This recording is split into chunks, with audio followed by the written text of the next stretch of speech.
So let's proceed to our next agenda. Today is a special occasion since we will exchange ideas and discuss how to further enhance the cooperation between Japan and ASEAN within the Indo-Pacific context. Today's event will proceed as follows. We will be having an opening remarks by Dr. Yose and Ambassador Akira Chiba. Next, we will be listening a presentation from Dr. Takagi and Dr. Vivi in a session which will be moderated by Dr. Lina Alexandra. A question and answer session will be a closing session for our event. Without further ado, I would like to invite Dr. Yose Rizal Damuri to give his opening remarks. Dr. Yose, the screen is yours. Thank you. Very good afternoon to all of you. I hope you can hear me clearly. Welcome to today's webinar with the title of Deepening Cooperation to Achieve a Free and Open Indo-Pacific with ASEAN. This webinar is co-hosted by CSIS together with the missions of Japan to ASEAN. A special welcome also I would like to convey to His Excellency Ambassador Akira Chiba from the permanent missions of Japan to ASEAN. Today we're going to talk about Indo-Pacific. As we already know, I think the region Indo-Pacific has become one of the most dynamic region in the world. The economic development in these regions has lifted up literally billions of people out of poverty. Economic relations in terms of trade, investment, and also production has flourished to the level that has never been expected actually around half a century ago. This, of course, happened thanks to the regional stability that has been maintained for quite some time in the region. This region, for example, has not seen a large open in 40 years. Efforts toward integrations has also been promoted quite intensively, particularly in the economic areas of cooperations. However, we cannot deny that there are many political and security issues that are hanging around for years and pose the risk to the regional stability. And they are actually currently escalating. For examples, we still need to deal with the long-time issues of maritime territory and tensions. The dispute in South China Sea and also the dispute in East China Sea has basically threatened the delicate, already delicate security equilibriums in this region. It has been going on for ages and already led to numerous incidents. And despite a lot of efforts, there is lack of common understanding on how we should deal with the issue. And also related to that, we have also seen escalating strategic competition between major powers that they choose these regions actually to project their influence. This competition even already slowly but sure turned into rivalry between the associated parties. And we know that while competition might be good for the stability and also for prosperity, but rivalry can be easily become out of control and to become an open conflict. So we see that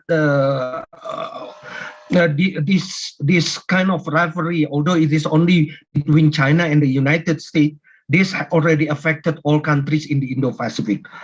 And even worse, it takes place at the times when international cooperation is most needed, actually, to deal with the increasing global challenges, such as the current macroeconomic stability or fighting and preparing for pandemic issues, and also tackling the climate change issues. So we need actually to find ways to deal with those issues more prudently. how to deal with so that the challenges cannot really put the stability into risk. And Japan has been advocating for free and open Indo-Pacific strategy, FOIP. It consists of 3 pillars: the promotion and establishment of rule of law, freedom, navigation, and market economy, as well as pursuing economic prosperity and securing peace and stability. This is actually in line with ASEAN and Indonesia's aspiration for an inclusive and prosperous Indo-Pacific, as described in the ASEAN Outlook on the Indo-Pacific, which puts maritime diplomacy, connectivity, and also economic relation as its main agenda. And as one of the ASEAN's main dialogue partner, Japan actually could work together with ASEAN more intensively in order to find potential avenues for cooperation under this ASEAN mechanism, and also to promote its free and open Indo-Pacific strategy. Also, ASEAN and Japan can make the two initiatives can be implemented soon, actually, sooner rather than later, because we also actually have no more time to wait until the tensions become escalated. And today, CSIS is honored to have one of the esteemed experts from Japan on this issue, Dr. Yusuke Takagi.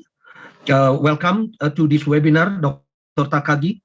I'm sure we will all learn much from his lecture on how to deepen the cooperations between ASEAN and Japan in the Indo-Pacific, using the study cases of the Indonesia and the Philippines. I'm really sorry. I actually I'm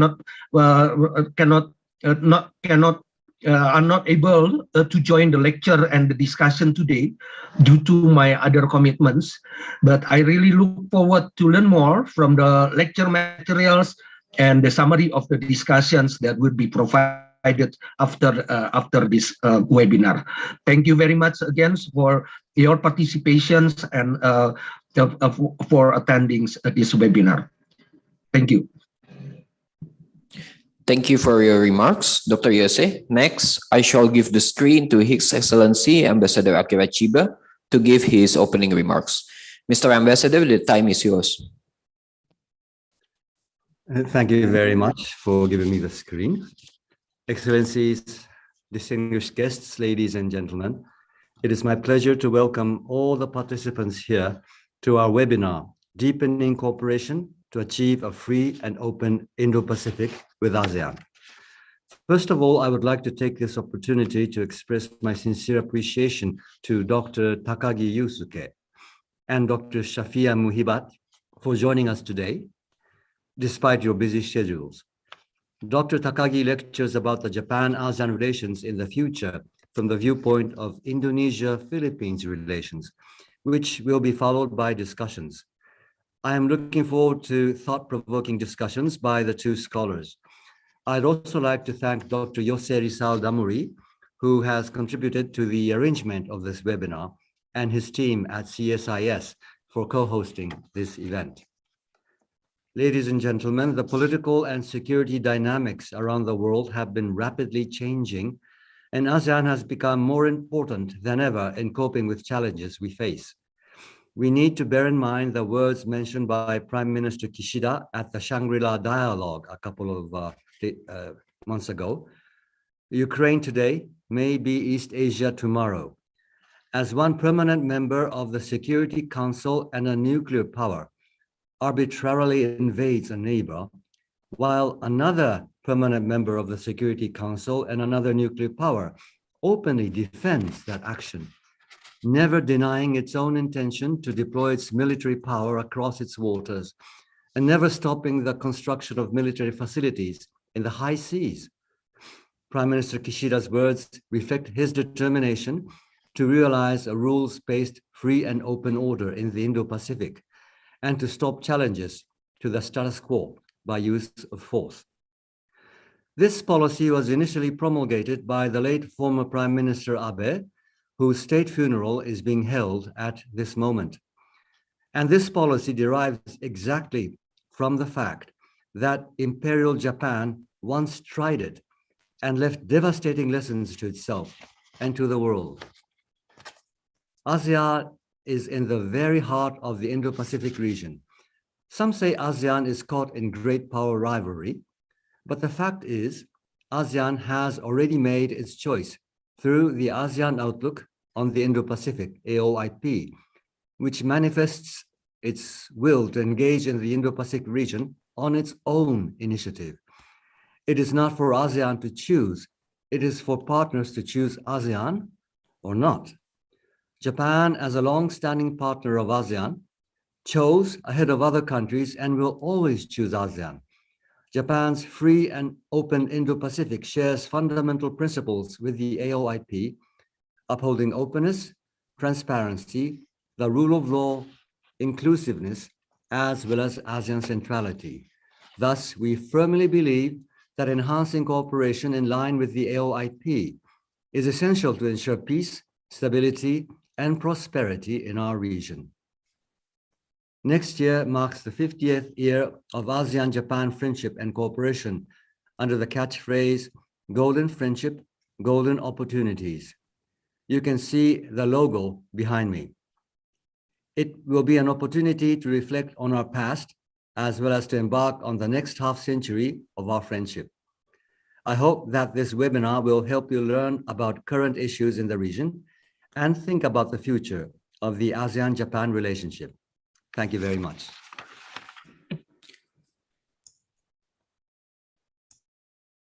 Thank you for your warm remarks, Mr. Ambassador. On to the next agenda. Our next session is the discussion session. We will be listening to presentations from Dr. Takagi and Dr. Shafiah Muhibat. This session will be moderated by Dr. Lina Alexandra. Dr. Lina will also be moderating the questions and answer session from the audience. Without further delays, Dr. Lina, the floor is yours. Thank you, Farhan.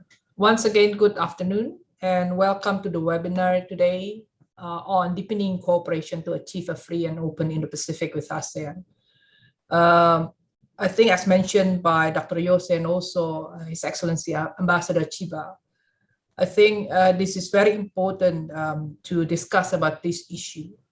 We all acknowledge that the emergence in the Pacific concept has presented challenges and opportunities. Challenges in terms of major powers rivalry, as well as the crisis that we probably would like to see in the very near future about the economic crisis, the food crisis, as well as the transnational and global challenges. While at the same time, with facing challenges, there will be always opportunities for cooperation to deal with these issues, these threats in the region. Such as in the issue of maritime cooperation security, maritime security cooperation, as well as on other issues in dealing with global challenges. And as rightly pointed by Ambassador Chiba, Southeast Asia actually is at the heart of this geopolitical concept, where it is very prone to be divided by the major powers rivalry. That's why I think, as we all know, the ASEAN Outlook on Indo-Pacific, as well as the free and open Indo-Pacific concept offered by Japan, all share the same vision to be able to see a free, open, and prosperous Indo-Pacific region. I think with that, without further ado, I would like to invite Dr. Yusuke Takagi to share his views on how the cooperation particularly between Japan and ASEAN, can be deepened. I think because of your expertise as well on the bilateral relations, especially between Indonesia and Philippines, I think that will be very important, very pertinent as well, because I think in deepening the cooperation, it is very important also to enhance the bilateral relations within or among the ASEAN member states itself, as well as between ASEAN and dialogue partners. So allow me to read out a little bit about the short bio of Dr. Yusuke Takagi. Dr. Yusuke Takagi is an associate professor at the National Graduate Institute for Policy Studies from GRIPS, based in Tokyo, Japan. He receives the Doctor of the Science of Law from Keio University. Before joining GRIPS, he worked at the De La Salle University in Manila and the Embassy of Japan in the Philippines. He teaches graduate courses on political science, focusing on Southeast Asian countries as well as other emerging countries. Without further ado, I would like to invite Dr. Yusuke Takagi to give his presentation for about maybe around 30 minutes. Please, Dr. Takagi. Thank you very much, Dr. Lina, for your very kind introduction. And thank you very much, His Excellency Ambassador Chiba, for your kind remark on my presence here. And of course, I very much appreciate the presence of Dr. Fifi as a discussant of my food for thought. And today, the agenda today is actually how to deepen cooperation to achieve Japan's FYP FOIP with ASEAN. And after reading this title, I have thought about like what I can say on this topic. And then, yeah, of course, I think about like great power rivalry and ASEAN centrality and blah, blah, blah. But I realized that there are other layers to think about, right? To think about, wider scope, like great power rivalry or maybe situation in Ukraine, that kind of things in a kind of world politics there. And regional politics, okay, ASEAN centrality is there, of course, and then AOIP and Japan's FOIP. But I realized that we may go back to traditional approach to think about regional order, to appreciate the dynamics at bilateral level. And then, actually, when I prepared this talk, President Marcos visited Indonesia as the very first state visit for him, and he went to Singapore later on. So I realized that this is a kind of a starting point for us to reconsider regional order here. I mean, it's not like a world view approach, but rather like bottom-up approach, like what's going on in the region, and then what can we do to deepen our cooperation? Might be the way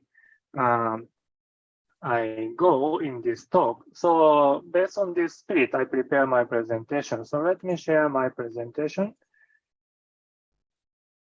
And this is the original title, like Evolving Indonesia-Philippine Relations. And actually, the subtitle is my effort, like in search of a nexus of AOIP and Japan's FYP. Where can we see the nexus? That's my question when I prepare this presentation. Dr. Takagi, sorry, as I said, I think we haven't really seen the screen.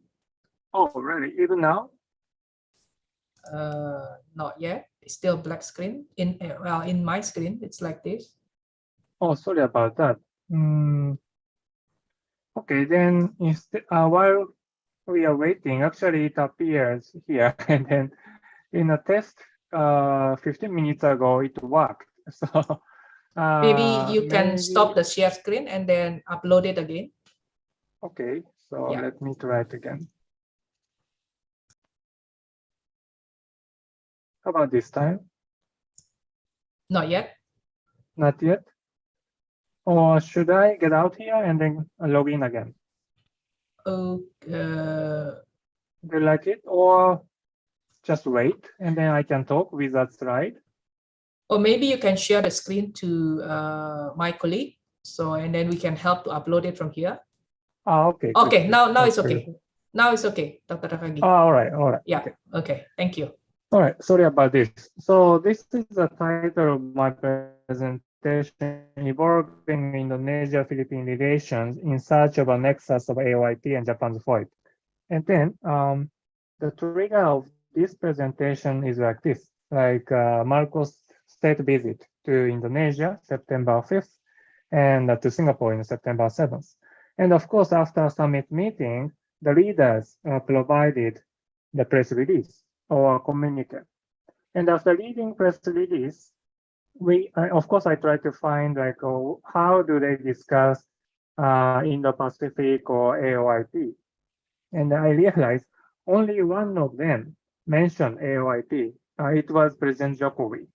And why I know this, because joint press release is like a joint press release, literally. So we know what President Jokowi said and what President Marcos said in a joint press release. And then among three leaders, in the case of Philippines-Singapore summit meeting, they have a communique, so it's one document. But in document, they didn't mention AOIP. Of course, they mentioned ASEAN and ASEAN centrality. But I wonder, like, oh, what's going on in AOIP here? Only President Jokowi mentioned. So if I take like a mean position, like, oh, AOIP is gone, you may say so if you want to be cynic about this.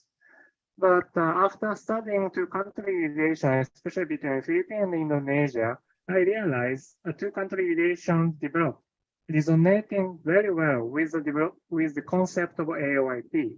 So AOIP, the ideas of AOIP is there, even though they didn't mention AOIP. I mean, of course, President Jokowi mentioned.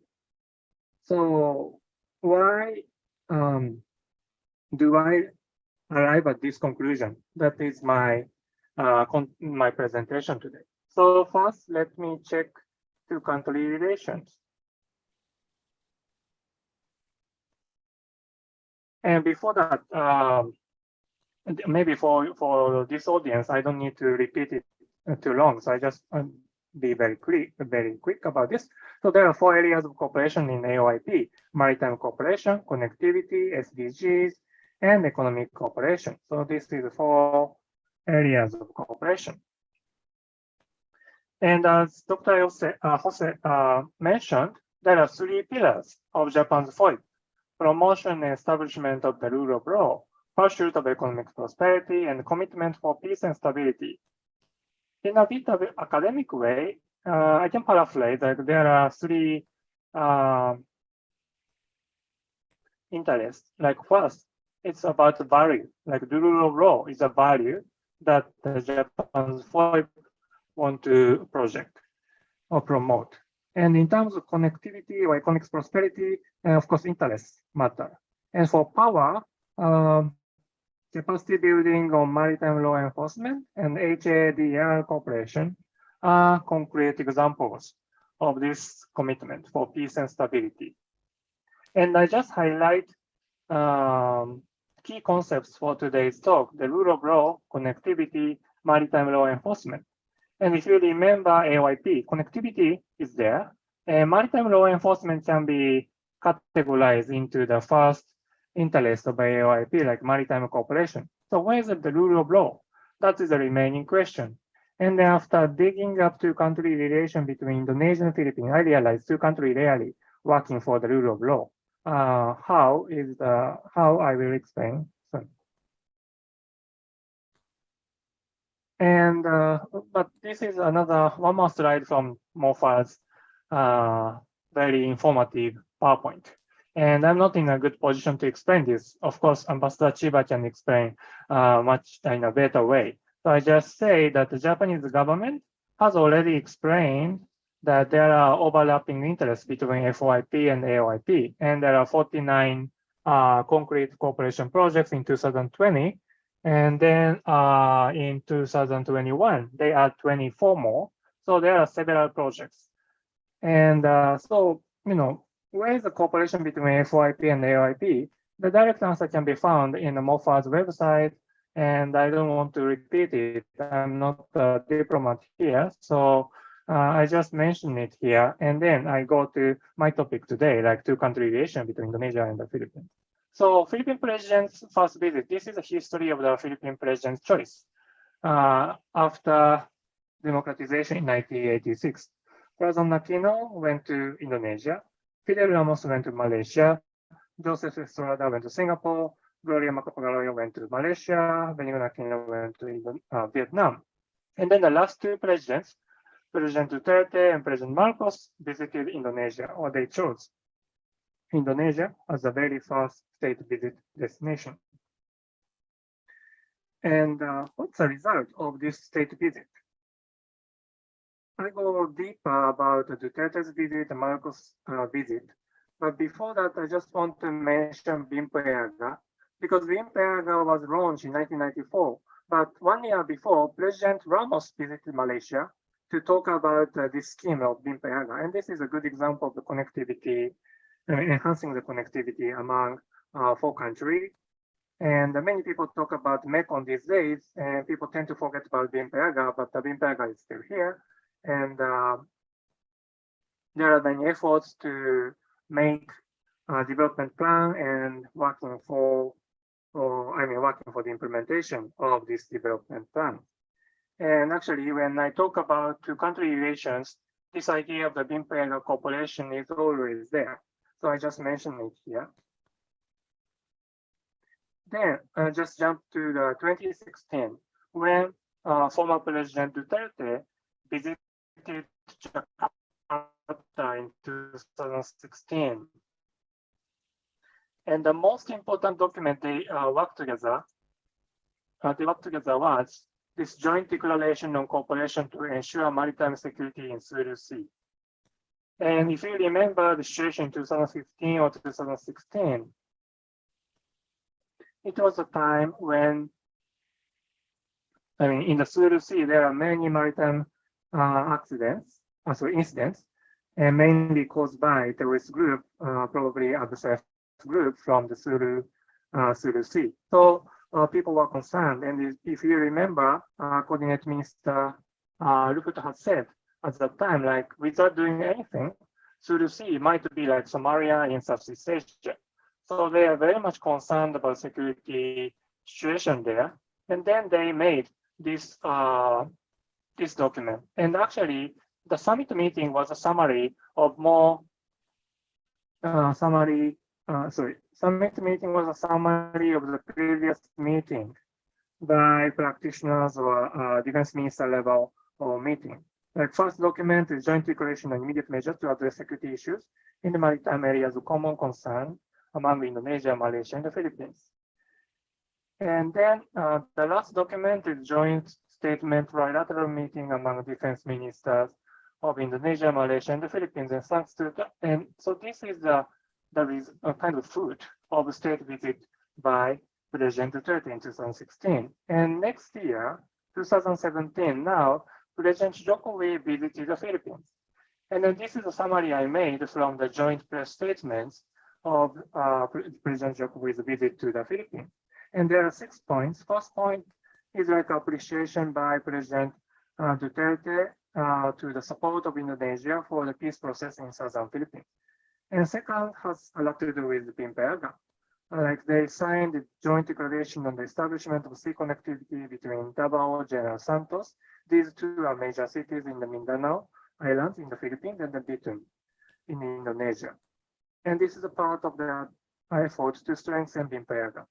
And then the third one is MOU on agriculture cooperation.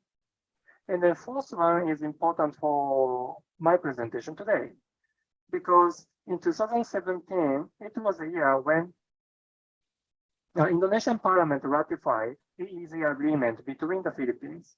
And actually, 2 countries agreed the maritime boundary in 2014 based on UNCLOS. And this is like an epoch-making agreement between 2 countries. But of course, this is an executive agreement, should be ratified at the parliaments or Congress. So in 2017, Indonesian parliament ratified it. And 2019, Philippine side ratified the EEZ agreement. So this is one development of a rule-based order between 2 countries. And the 5th point is Indo-Malfi Maritime Patrol. So this is a trilateral cooperation. And then the 6th one is a MOU on counterterrorism cooperation. Then going deeper to the political security issues, how about economy? And in economic side, I just be very quick to confirm the presence of 2 economies for each. First, for the Philippine exports, Indonesia is the 13th destination. So it's not in it's not that close, but anyway, Indonesia is still there. But for the imports for the Philippines, Indonesia is very important. the number 4 is Indonesia, following South Korea. And actually for the Philippines, Indonesian imports from Indonesia is bigger than that from the United States. So Indonesia is very important partner for the Philippines, especially in the import side. How about Indonesian side? Indonesian side, actually story is similar. I mean, the flip side of the same story. So from the Indonesian side, Philippines is important as export market, like 8th largest export market for Indonesia. Sorry, this is the data in 2021. But for the Indonesian side, and imports from the Philippines is 24th. So for Indonesia, imports from the Philippines is not a major issue so far. But anyway, this is the economic picture. Another picture is like, yeah, then what are they, trading? So from Indonesia to the Philippines, Indonesia exports cars and motorcycles, the largest share. And next is a coal, and then agriculture products.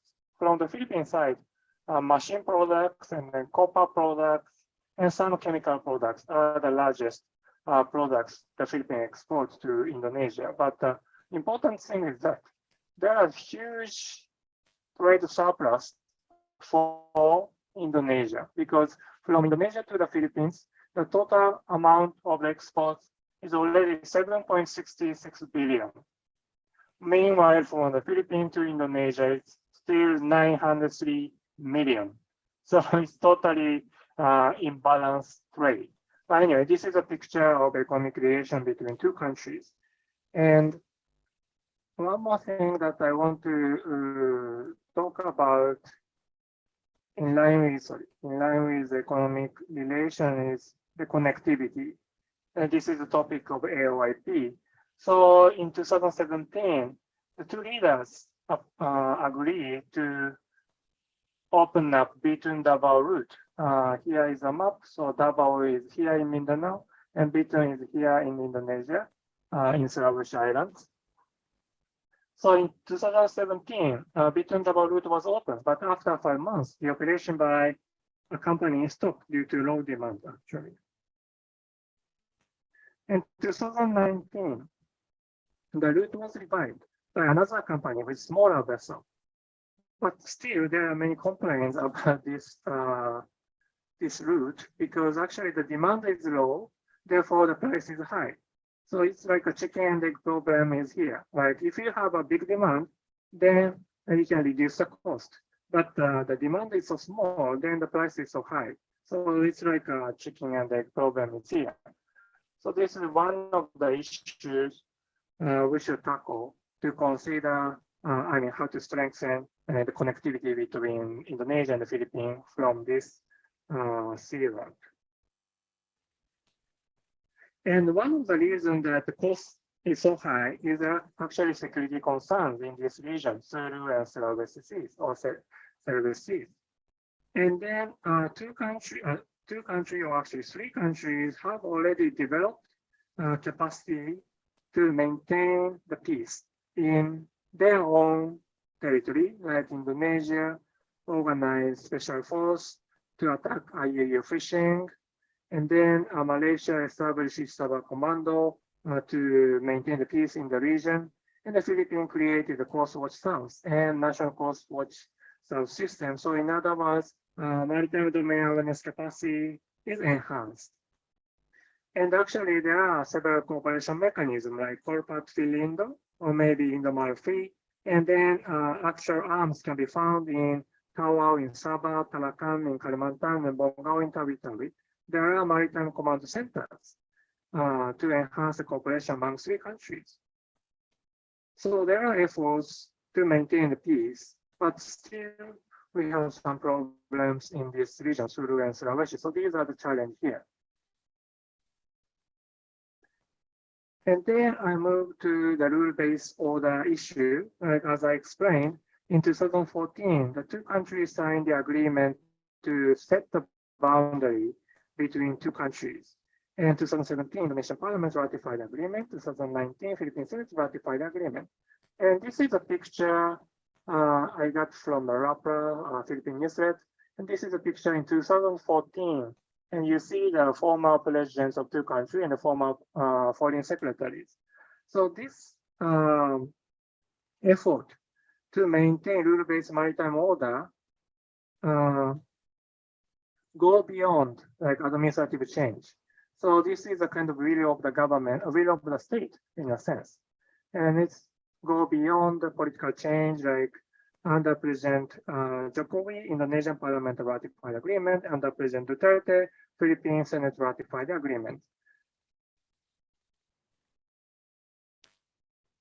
And this is about the arbitration award. And I just want to say one more thing, like here, concerning the audience, we know that everybody is familiar with this PCA, Permanent Court of Arbitration Award,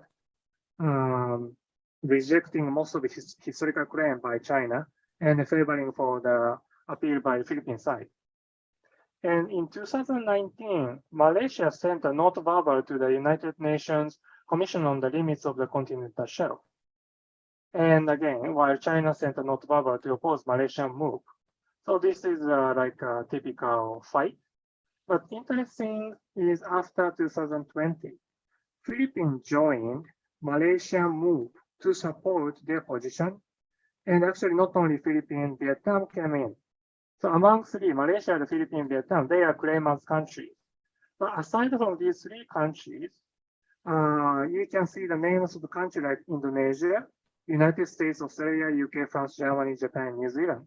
They sent notes verbal to support Malaysia's position, to support the idea of the UNCLOS, and then the award of PCA. And the content is here. It's not about historical claim, but rather rule-based claim based on UNCLOS.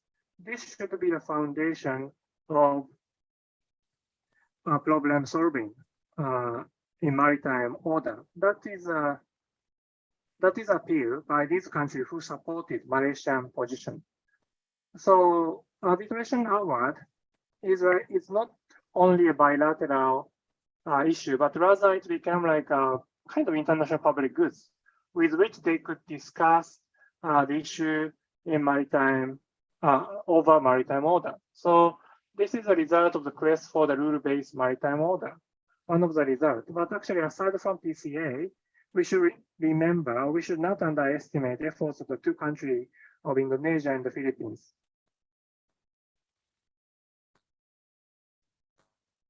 Then what did they say? For instance, Secretary De Rosario of the Philippines said that the rule of law is the bedrock of peace, order, and fairness in modern society. And the rise of rule-based international system has been a great equalizer in global affairs.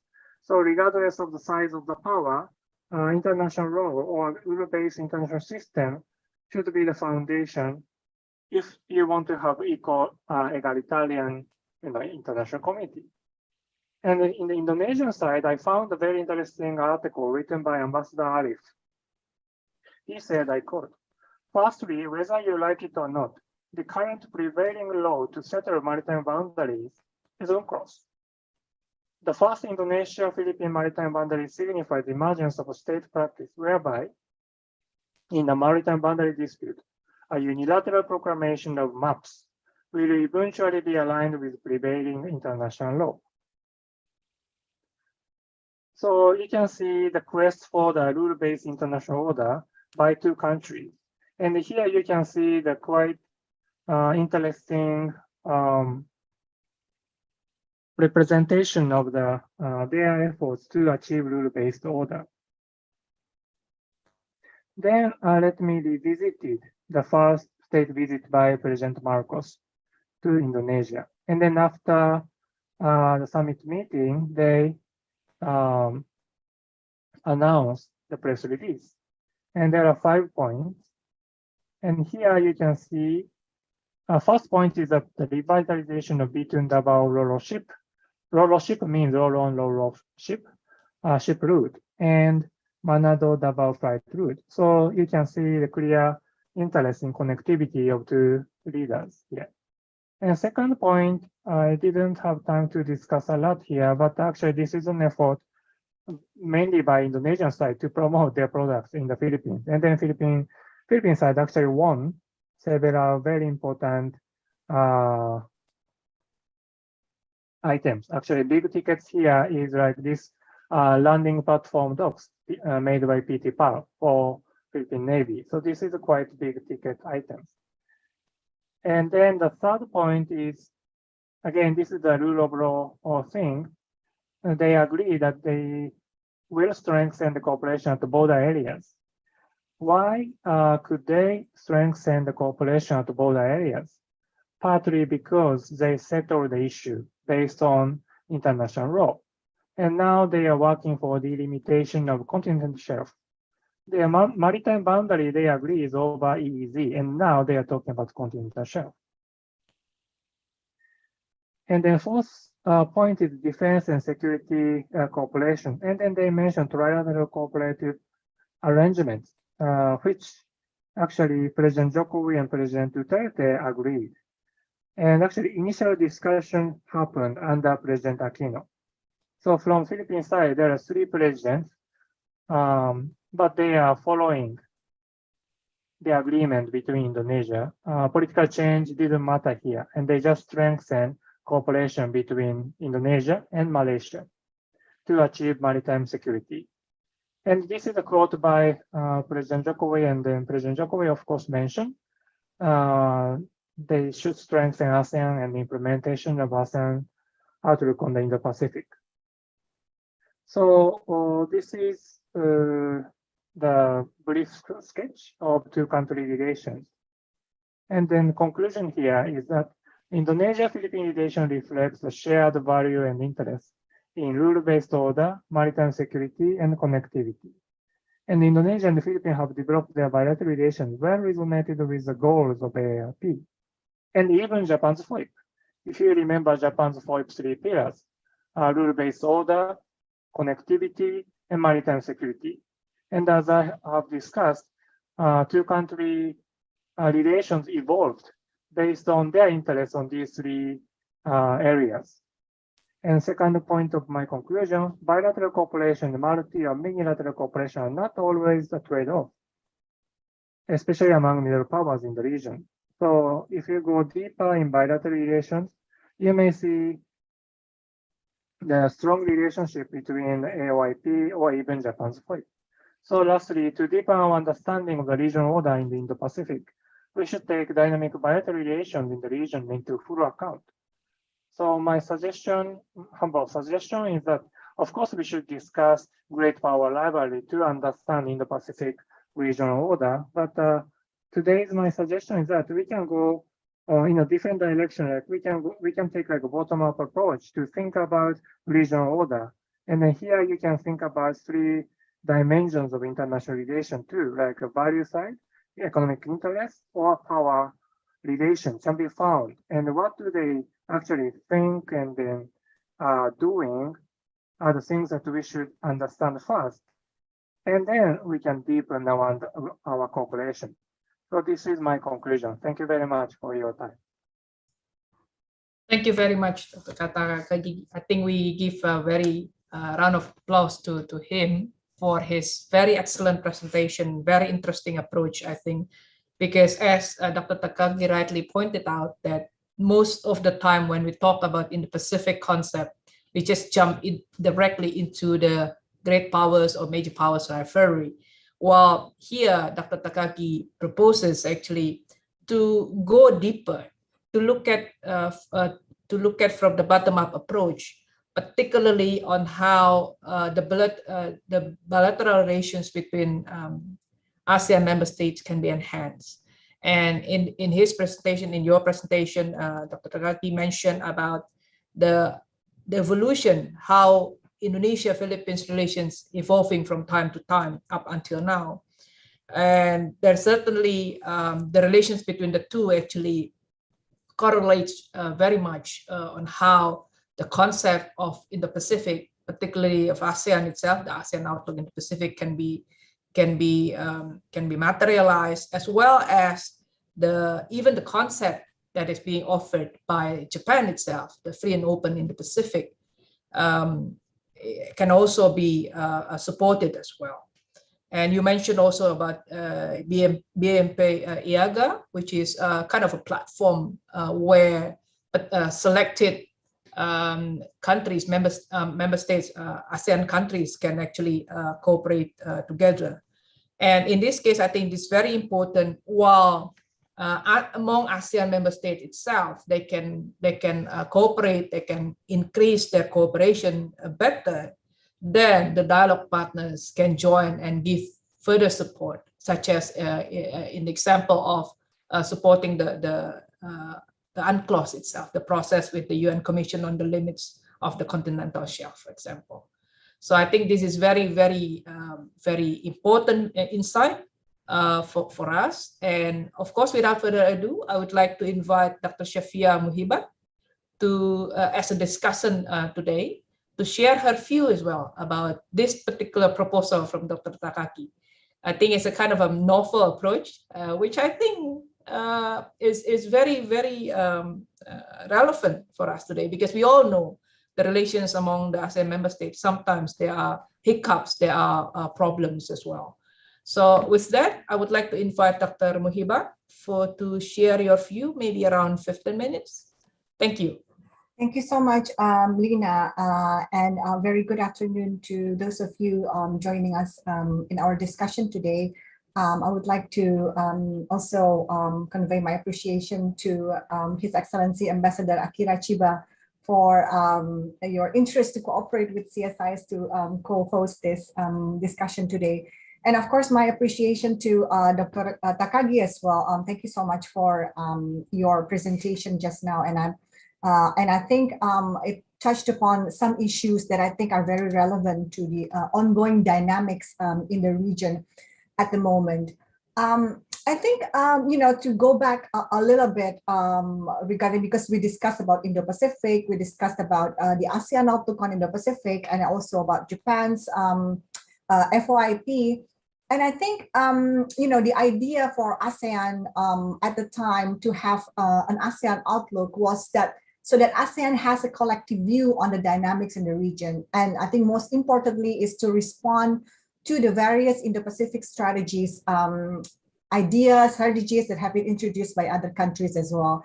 So in a way, the objective was to assert strategic autonomy of ASEAN in the midst of geopolitical dynamics driven by extra-regional powers, of which ASEAN has only a limited capacity to influence.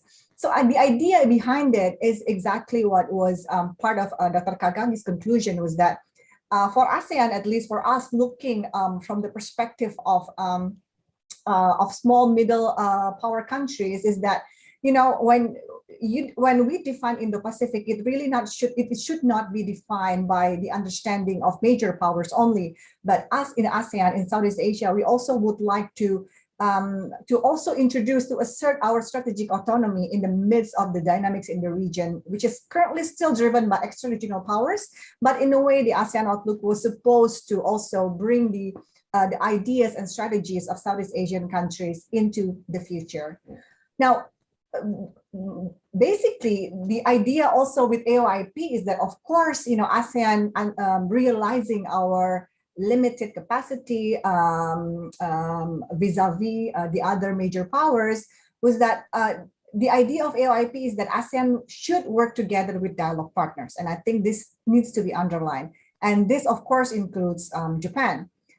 So as early as in November 2022, if we recall the joint statement of the 23rd ASEAN-Japan Summit on Cooperation on AOIP, it was very clear that ASEAN intends to work together with Japan in various areas of cooperation in the Indo-Pacific. And the document clearly states that the two sides would like to further reinforce strategic partnership through enhancing cooperation and synergy in the 4 areas as outlined in the AOIP.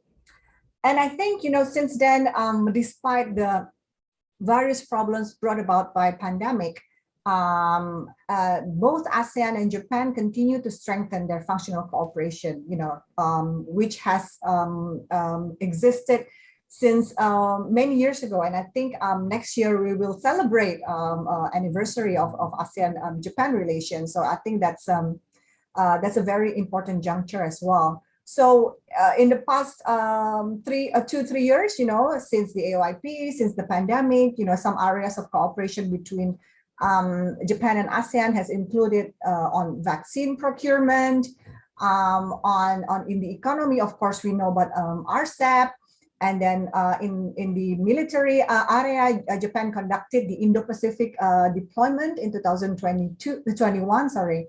And finally, of course, I think Japan and ASEAN continuously closely consulted with each other to enhance cooperation for basically what Dr. Takagi mentioned, finding a nexus between FOIP and the AOIP.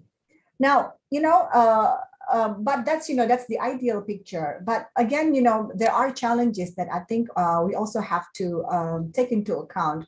Dr. Takagi mentioned that, during the Indonesia Philippines leaders meeting, only President Jokowi mentioned AOIP. And I think this is not really a surprise because, nearly 3 years since the finalization of AOIP, there is hardly any real operationalization. Even the promotion of the outlook is seemingly not as big as the early days. Of course, there are references made here and there, but interestingly, those are made mostly by coming from Indonesia or some from dialogue partners, for example, from Japan, from the joint statement of the US-ASEAN Summit. But you can tell in some of these documents that AOIP is mentioned because it is the norm to mention it, but hardly any real measures taken to actually implement or strategize any of the points. So I think this is the reality that we need to take into account. But still, I also would like to emphasize that in essence, it is the main idea of AOIP and why it exists is what is often referred to. So I think looking forward, and I think trying to be as realistic as possible, ASEAN needs to play a role, needs to play a strategic part in the Indo-Pacific, with or without the implementation of AOIP. And ASEAN will also continue to work together with dialogue partners, including Japan, with or without reference to AOIP. So I think we should not put this we need not to put this automatically hand in hand. Cooperation between within ASEAN or ASEAN and dialogue partners can exist with or without reference or continuous reference to AOIP. So against this background, I would like to emphasize this point is that basically, the fundamental idea that Indo-Pacific is the region in which ASEAN should assert a stronger role remains essential. And I think ASEAN centrality in regional architecture is necessary to establish rules-based order and prevent extra-regional powers from shaping the region. Now, back to Dr. Takagi's presentation. Also, same to Lina, I find it interesting that Dr. Takagi chose to highlight the relations between Indonesia and the Philippines to make a point for real cooperation on the areas mentioned in the AOIP. So Dr. Takagi highlighted, among others, maritime cooperation, including quest for rules-based maritime order. And then he also mentioned the connectivity projects. He highlighted, for example, economic relations between the two countries to make a case for more or close bilateral projects between the two countries.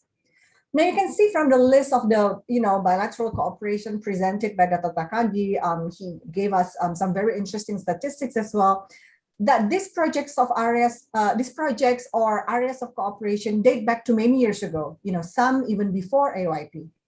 And also some of the new projects may take place without necessarily being the implementation or operationalization of AOIP. And this is exactly my point, which is that, real projects, real cooperation should be encouraged without having to always be bound to certain documents, in this case, the ASEAN Outlook on Indo-Pacific. Now, there are criticisms regarding AOIP. I think we can easily, find a lot of articles, analysis, criticizing the AOIP. But I think AOIP as a reference document is fine as it is, and I think it has succeeded in achieving one or two ideals that it wanted to achieve. It succeeded as being a reference document. Nowadays, whenever a country or a region want to have their own Indo-Pacific strategy, there is a norm to refer to the OIP, which I think is a great success for the Outlook document. But I think in a way we should not be fixated to it in a way of having it operationalized. Now, even finding nexus, and I think this is also a tricky part when we seek to find nexus between AOIP and a dialogue partner's Indo-Pacific strategy. I think cooperation will always be something promoted by like-minded countries. So of course there will be nexus, especially when you include areas of cooperation as important or as relevant as those highlighted in the AOIP. So of course, cooperation will always be something promoted. And of course, we will always find nexus between these different documents, these different strategies. So I think the main idea is actually to make a prioritization, which areas do we want to focus and make a clear strategy for the future, for the short term, for the midterm, for the longer term, which areas of cooperation, for example, in this case, between ASEAN and Japan, which ones do we want to concentrate on, again, making a clear strategy in the short term, midterm, and then long term.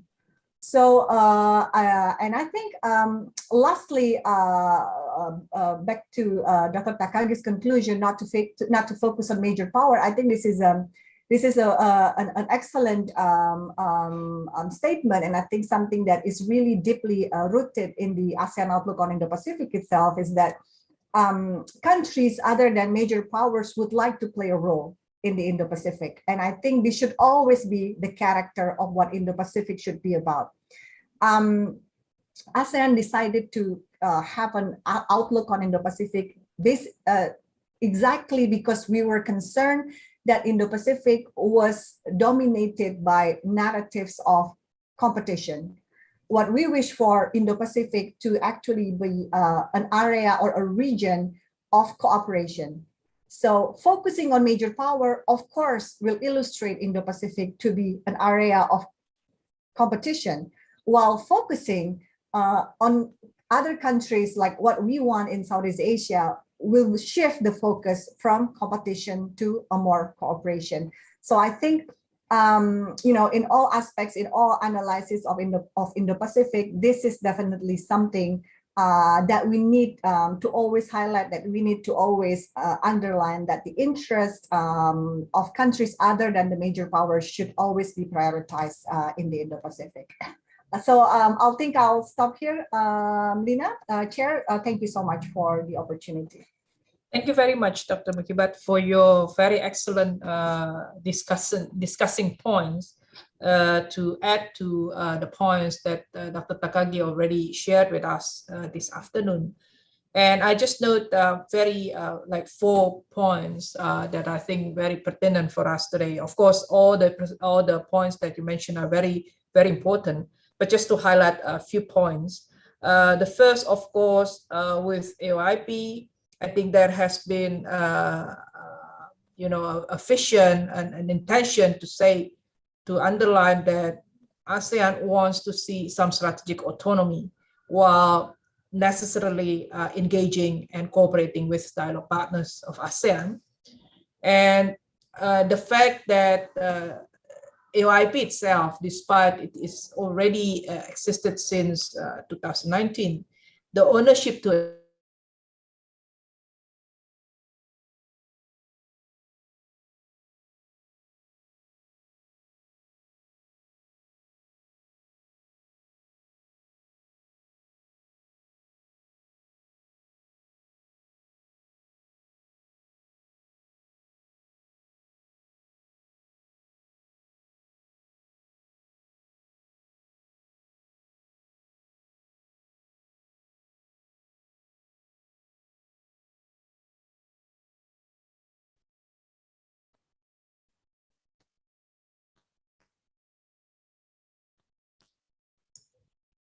I'm sorry, I think the connection is just okay.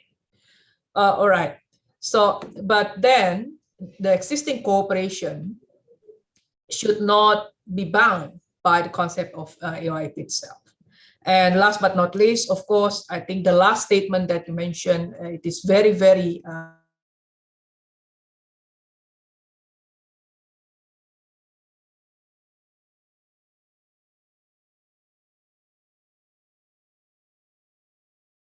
cooperation on very immediate and urgent issues that we are facing in the region. I think with that, I would like to invite participants here to raise your questions, comments on both presentation from Dr. Takagi and also from Dr. Muhibat about this topic today. And before that, I would like also to encourage all of you to fill in the questionnaire that we shared with you in the chat box about today's event. So I would like to see whether there's a question. I also see that there are colleagues from the journalists here also present with us this afternoon. So if you like to raise question, please do so and put your question in the question and answers box. I have one question here. It's the question from Nandita Kusumawati. How will Japan link the concept of the free and open Indo-Pacific with AOIP, especially after Prime Minister Abe? Will there be a different interpretation? I think this is directed to Dr. Yusuke Takagi to answer the question. Please, Dr. Takagi. Oh, sorry. Okay, I see. Yeah, so maybe the point is that can we see any change after Abe or not is the question. And maybe I don't think there's no big change or a change of the direction. We just increase the cooperation projects and then amplify the impacts of the project. That's the kind of a very simple answer. And then let me say a bit about points raised by Dr. Fifi, like where is the result of AOIP? And then actually the last, when I prepare a conclusion, I finally delete one last bullet point when I prepare a conclusion. The last bullet point I said that AOIP and even Japan's FYP are not revisionist concept, but rather status quo concept. So it means that both AOIP and FYP want to maintain the very stable international environment in which the region have grown peacefully and steadily. And to maintain this order, maybe both Japan and ASEAN created this Indo-Pacific strategy. So if it is status quo strategy or status quo concept, it's quite difficult to see the difference or the big change compared with previous, strategy or not. So because of this nature, it's a bit difficult, maybe I can say it's a bit unfair to see the clear impact or clear result of AOIP or FYP, because both concepts would like to maintain status quo. That's my, a kind of mixed response to the question and then the great comment by Dr. Thank you, Dr. Takagi. Is there any other question from the floor? Well, if not, I think if I may, I would like to have also a question for you, because you particularly mentioned about Indonesia-Philippines relations, on how these particular relations actually can chip in, can contribute to the, nourishment of the concept ASEAN outlook in the Pacific itself. So how do you see, I think, the future about these relations? I think because this is only involving 2 countries, while ASEAN, as you all know, have 10 members. And how do you assess that the future of this bilateral relations between Indonesia and Philippines? Because to be honest with you, we in Indonesia itself not really focusing much on these bilateral relations between the 2 countries itself. So It definitely is quite surprising to see the visit of President Marcos to Indonesia and talk and discuss with our president about a lot of areas of cooperation. But how do you see the relations between the two, and how do you see Japan probably could contribute to, you know, to add to strengthen this relation, this connections, linkage between these two countries in order to materialize the nexus between AOIP and FOIP. My second question, if I may also, Dr. Takagi, and probably Dr. Fifi can also add to it as well, because you particularly mentioned about BMP IAGA, and we all, of course, cherish this particular, this particular network, this particular institution. But the way I see it, because we also have other cooperation, sub cooperation under ASEAN itself, which is the Mekong River Cooperation, for example. And while we encourage this, sub cooperation under ASEAN, we also see the vision, because some countries, they tend to create their own networks, while some countries also create another network. So you know what I mean? The thing is, because we want to see ASEAN to be united as well. Is there any potential that these different networks with different focus, can actually contribute to the unity of ASEAN and support, and can create support to ASEAN initiative as well? Because otherwise, this is actually underline the gaps and division within ASEAN itself. We don't deny the fact that ASEAN member states they have different characteristics, they have different nature, they have different interests as well. But they are also part of ASEAN itself. So with this existing arrangement, is it actually something stimulating ASEAN unity, or is this actually prone to for a divided ASEAN? I think that's my question. Thank you. Dr. Takagi, you can respond first, and Dr. Fifi, if you want to add a little bit later. Please, Dr. Takagi. Oh, thank you very much. Very exciting questions. And it's a really tough questions in the same way. So first question about the future of Philippine-Indonesian relation, and I'm I do appreciate your honest opinion about Indonesia-Philippine relation from Indonesian side. And then if you check so there are 2 points. One is that Philippines is one of the emerging economies, and in the future, I mean, until 2000, based on the forecast now, until around 2040, Philippines maintained kind of population bonus. So it's a very young population they had, and big market is here. So when you talk about trade, media people always talking about number one trade partner, number two trade partner. They forget about the size of trade itself. When you compare trade size this year and then trade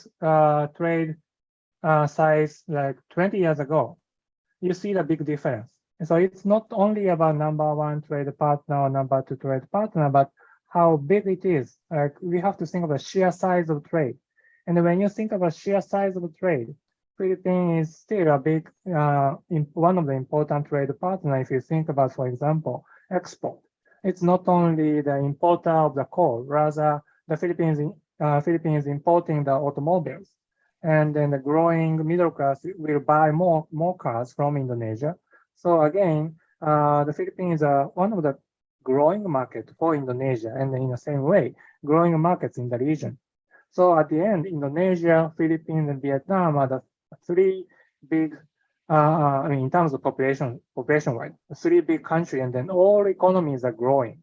And then the size of economy is growing. So there are opportunities to enhance the cooperation. That's first response to first point. And then a bit, and so this is about kind of economic one.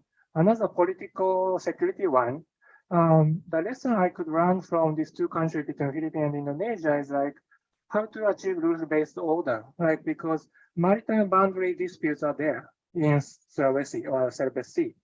And then they couldn't solve it until 2010. It took almost 20 years. But anyway, they succeeded in finalizing the deal. So we can learn from this experience of two countries, like Ambassador Alice has mentioned. We can think about the way to solve territorial disputes based on international law. And as Secretary De Rosario said, finally, international law is a great equalizer. So yeah, Southeast Asia has advanced economy or developing economy or big country or small country. But anyway, we need an equalizer to maintain cooperation. And then one of the tools to achieve egalitarian relationship is international law. And then two countries provide some examples. So we can share the experience of these two countries to other countries in the region. And about Japan's cooperation toward, say,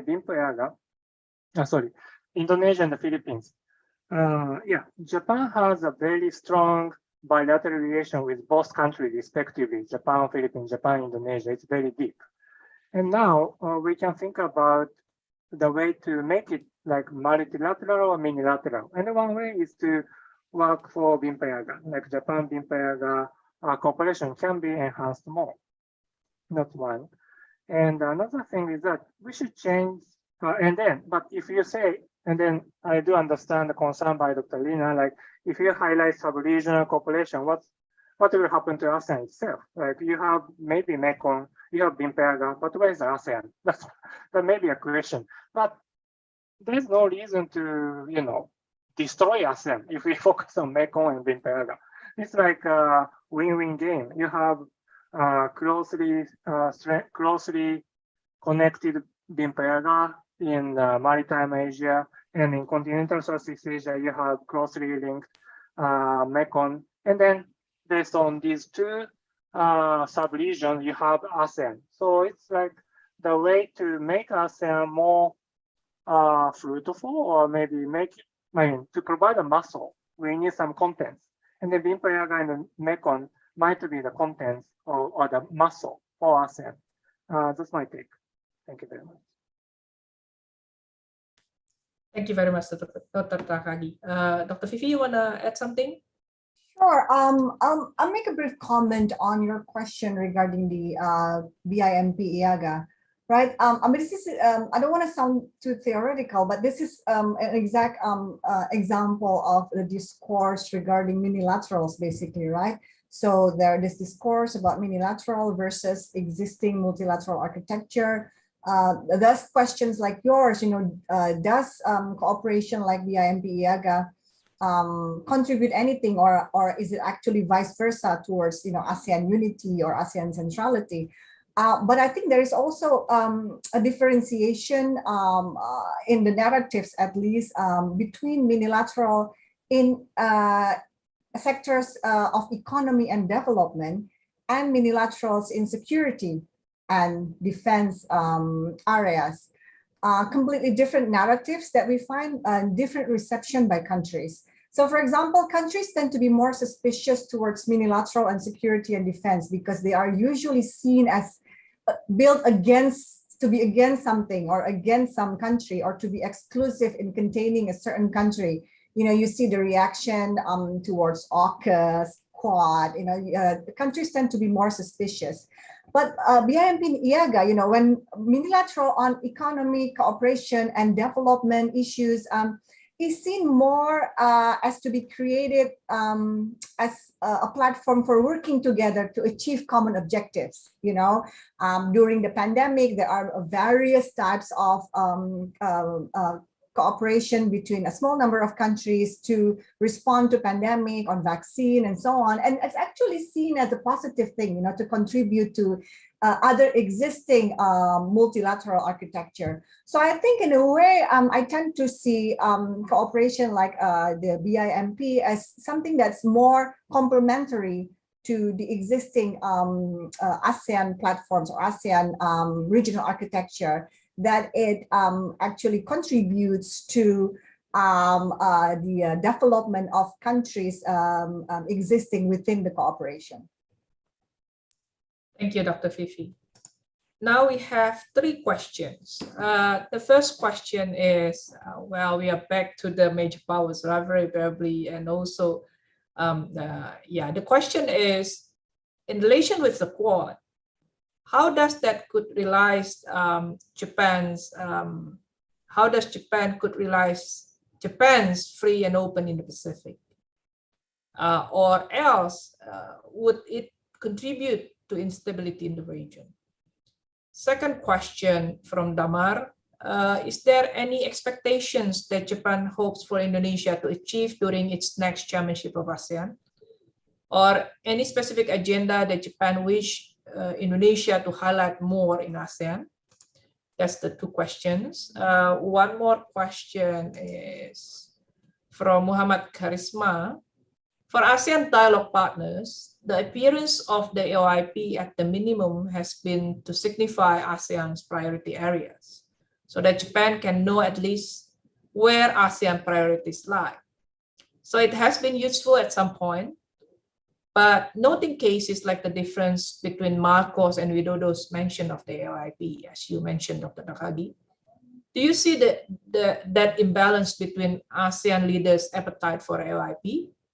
Or even this connection may discourage Japan from putting the AOIP at the forefront of its collaborations?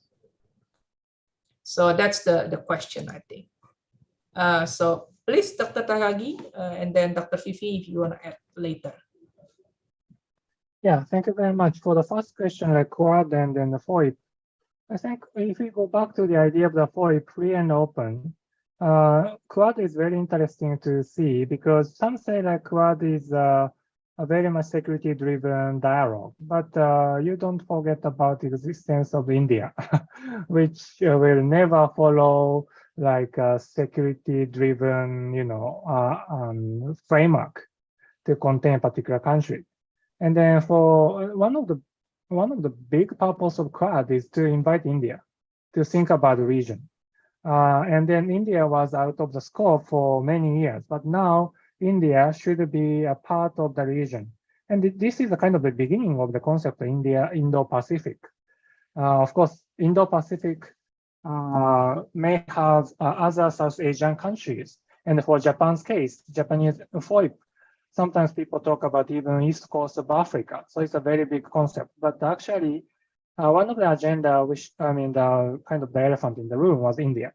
And then to invite India in the international cooperative scheme, aside from United Nations, is very important. And so that's why FOIP and the Quad has no problem to work together. And then about ASEAN chairmanship by Indonesia, I personally don't have any, concerns, because as I said, both Japan and Indonesia are kind of status quo powers to maintain the international environment, which allow us to be prosperous and to be stable. And I'm sure Indonesia will find a way to maintain it. So the basic idea is that maybe Japan and Indonesia should work together as always. That's my kind of very simple response to the question. And about the concept of Indo-Pacific in the context of ASEAN-Japan relations, yeah, that's a kind of million-dollar question, whether we should promote Indo-Pacific or we just talk about connectivity, or we just talk about UN SDGs to think about Japan-ASEAN relations. Okay, that's fine. But again, going back to my first concern, how to maintain status quo is a challenge. And then now we have to go back to some elements of the value, like a rule-based order in international relations is at risk now. So how to maintain it is an issue we should discuss. Whether you talk about Indo-Pacific or not, we should talk about a way to maintain status quo and to mitigate the attempts by a revisionist power. In this context, Indo-Pacific is a good, very interesting concept. So that's why I think we have to still think about Indo-Pacific kind of cooperation under the name of Indo-Pacific, not to change status quo, but to maintain status quo. That's my take. Thanks. Thank you, Dr. Takagi. Dr. Fifi, you want to add something? very briefly on just the last question. I think I think this is always interesting. You know, the imbalance between ASEAN leaders' appetite for AOIP. Will it discourage not only Japan but dialogue partners' interest in putting AOIP at the forefront of its collaboration? I think not necessarily, because I do think, as I mentioned in my short comment, was that AOIP has at least succeeded to become the norm for Indo-Pacific, right? So whenever countries would like to have their own strategies, their own documents, now there is some sort of a norm to mention or to refer to AOIP as the existing document to go to when seeking cooperation in the Indo-Pacific. So this is the sort of like the normative success of the AOIP. So in a way, you know, when dialogue partners would like to engage with ASEAN, there will still be the need to refer to the AOIP as a basis for cooperation, especially when you're discussing issues that are mentioned in the AOIP. However, of course, AOIP was issued 3 years ago with the pandemic, with the crisis in Ukraine. It's a completely different ballgame now, and globally at least. Actually, it can AOIP can also be the basis for cooperation on looking for other areas of cooperation in the Indo-Pacific as well. Thank you very much, Dr. Fifi. I would like to also remind the participants to fill in the questionnaire that is that the link being posted in the chat box to help us to improve in the future about CSIS events.